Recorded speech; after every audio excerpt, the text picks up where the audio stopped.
Bienvenidos a Líneas de Sangre, un lugar donde el silencio no cabe en la mesa. Esto es un capítulo más de nuestro podcast Líneas de Sangre, que cuenta con 2 capítulos anteriormente publicados en Spotify y SoundCloud. El primer capítulo, titulado Sombras del Conflicto, donde tratamos el tema de los falsos positivos en Colombia. En el segundo episodio, Bajo los Gramos, abarcamos cómo la depresión nos puede llevar a entrar al mundo de las drogas. Advertencia. Este episodio contiene lenguaje explícito y temas relacionados con el desplazamiento forzado causado por el conflicto armado en Colombia. ¡Suéltenme! ¡Suéltenme! ¡Julio, hermano! ¡Por favor! ¡Prometiste protegerme! En 1970, Colombia se encontraba en la segunda etapa de su conflicto armado interno. El narcotráfico y las guerrillas se tomaron distintos municipios y capitales. La autoridad era menor en las zonas más apartadas del centro del país. El negocio es lo ilegal y las tierras son el objetivo para los grupos armados. ¡Suéltenme! ¡Suéltenme! ¡Julio, hermano! ¡Por favor! Con el fin de sumergirnos en este relato, la voz de Julio será interpretada por uno de nuestros locutores. Por motivos de confidencialidad, tampoco mencionaremos su apellido. Además, contaremos con los testimonios de varios de sus familiares. Ibagué era una ciudad pequeña. A lo máximo que se podía aspirar era ser oficinista, taxista, bucetero, vendedor ambulante o jugador de fútbol. Las oportunidades no eran muchas y eso opinaba Julio. A sus 21 años se comenzó a ganar la vida descargando camiones llenos de bultos de café, tomate o cebolla. Este trabajo lo realizaba con su primo Víctor, que entre risas decían que cuando llegaran a viejos iban a estar forrados en plata. En busca de lograr nuevas oportunidades, Julio ahorró un poco de dinero y este sería usado para un viajecito de negocios. Con lo que no contaba es que Víctor se le uniría al viaje. Un día Julio, frente a toda la familia, se levantó y dijo con firmeza que iba a ir a Florencia a sembrar café y tener un ganado. El silencio en ese momento fue tan alto que el único que lo rompió fue Víctor, al decir que estaba de acuerdo con su idea y que lo iba a acompañar debido a que tenía una huaca guardada. Porque iba a ir por allá con un primo para mejorar la situación, ¿no? Económicamente. Y pues sí, allá mejoró porque ellos consiguió casa, animales y todo eso. Y a raíz de eso fue que empezó porque a ellos fue que los iban a obligar a que vendiera la casa y él los quiso.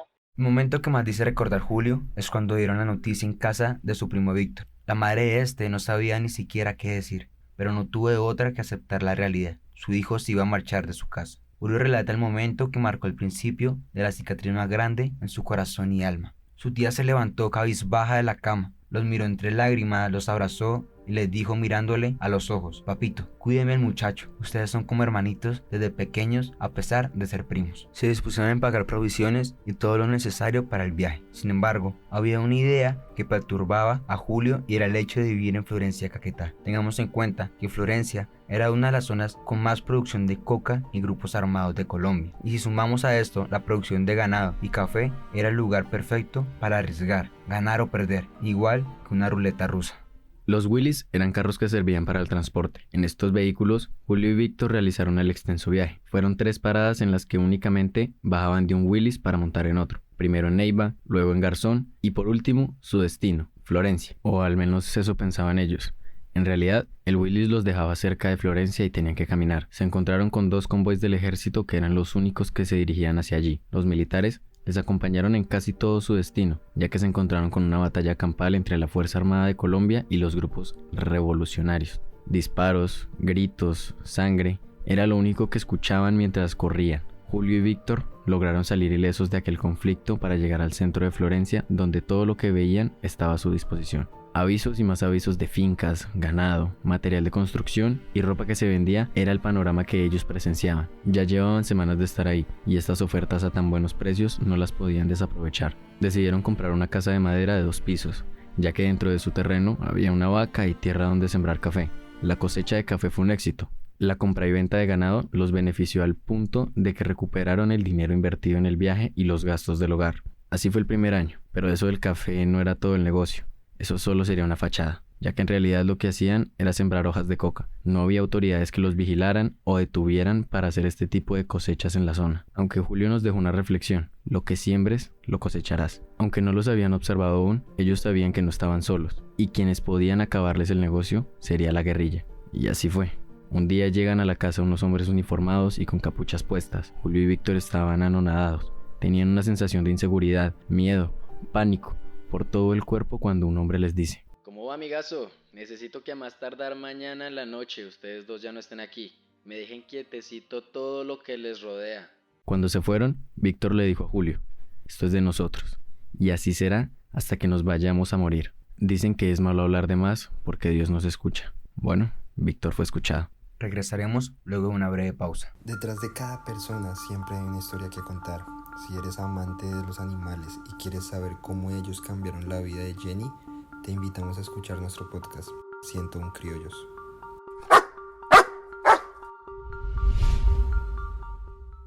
Volviendo de la pausa, defender lo que es de uno es algo humano, y más cuando toma esfuerzo, dedicación, sudor y ganas para conseguirlo. Julio y Víctor decidieron quedarse y se prepararon para lo que se avecinaba. Cayó la primera noche y ansiosos esperaban a que cayera la segunda. Sin embargo, con solo escuchar cómo la guerrilla entraba con fuerza por las ventanas y puertas, quedaron perplejos del miedo por tal acto de violencia frente a sus ojos. Los noquearon y se los llevaron. Mientras Julio se levantaba, vio que estaba en pantaloncillos, amordazado y amarrado a un árbol con los ojos vendados. Julio solo podía pensar en cómo escapar. De repente escuchó una voz de fondo que decía: Julio, hermano, por favor. Víctor gritaba con una voz temblorosa y sollozaba. Como pudo, Julio se quitó la camiseta que tenía en la boca y le gritaba: Víctor, Víctor, ¿me escucha? Los dos tenían miedo, cansancio y desesperación y pavor a ver cómo se encontraban y al sentirse semidesnudos y amarrados. Julio tenía los ojos vendados con una camiseta, la cual se soltó y lo dejó ver a su alrededor. Lo que Julio no esperaba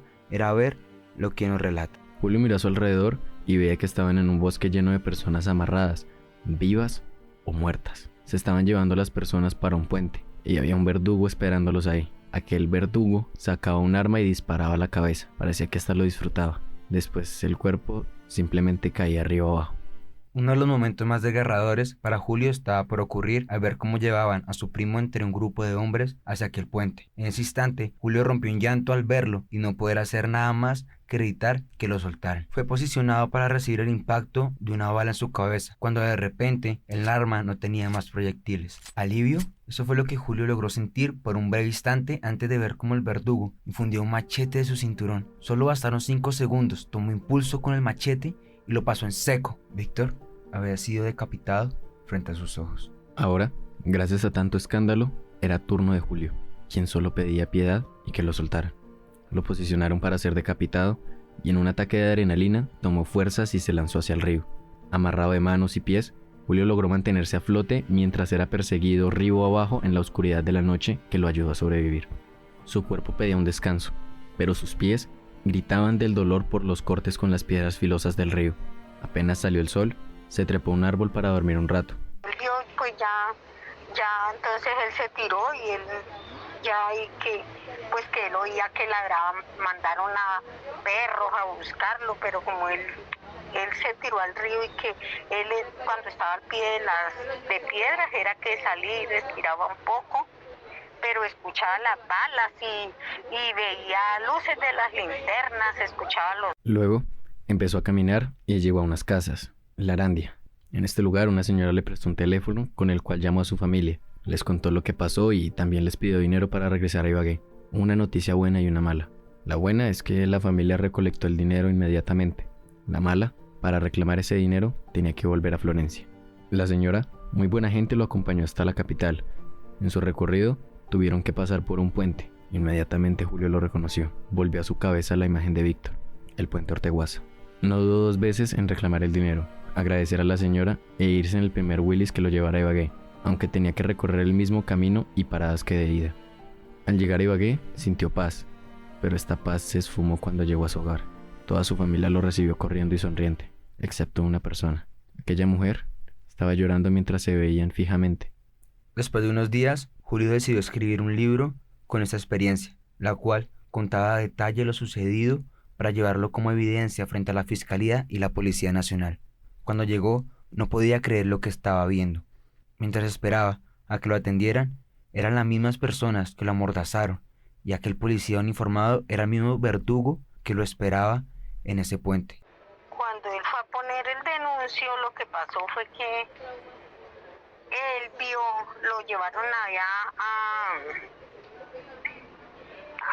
a una sala y vio que tenían botas y como esa noche o a la madrugada llovió, tenían carpas de esas y él reconoció la voz de un tipo y las botas y la ropa y lo vio y entonces él por eso no puso el denuncio. ¿Sí? Del pánico, Julio escapó y dejó en su mochila aquel libro con unas fotos en las que estaba junto a su primo Víctor.